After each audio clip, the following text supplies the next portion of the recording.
কখনো কি মনে হয়েছে আপনি একা লড়ছেন? কেউ বুঝতে পারছে না আপনার কষ্ট, আপনার কান্না, আপনার ভেতরের যুদ্ধ। শুনুন, কেউ না জানলেও আল্লাহ জানেন। আপনি যখন রাতের আঁধারে চুপচাপ চোখের পানি পেলেন, কেউ দেখে না, কিন্তু আল্লাহ দেখেন। আপনি যখন বেগে পড়েন, তবু কাউকে কিছু না বলে নামাজে দাঁড়ান, আল্লাহ শুনে নেন আপনার হৃদয়ের আওয়াজ।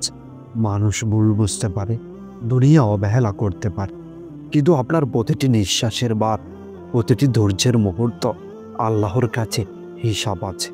তিনি জানেন আপনি কেমন লড়ছেন, আর আল্লাহ কখনো কারো ধৈর্যকে বৃথা যেতে দেন না, তাই হাল ছাড়বেন না। আপনি যেভাবে ভেতরে ভেতরে লড়ছেন, সেটা হয়তো মানুষের চোখে পড়ে না, কিন্তু আল্লাহর দরবারে আপনি অদৃশ্য বিজেতা। আপনি টিকে আছেন, মানে আল্লাহ এখনো আপনার পাশে আছেন।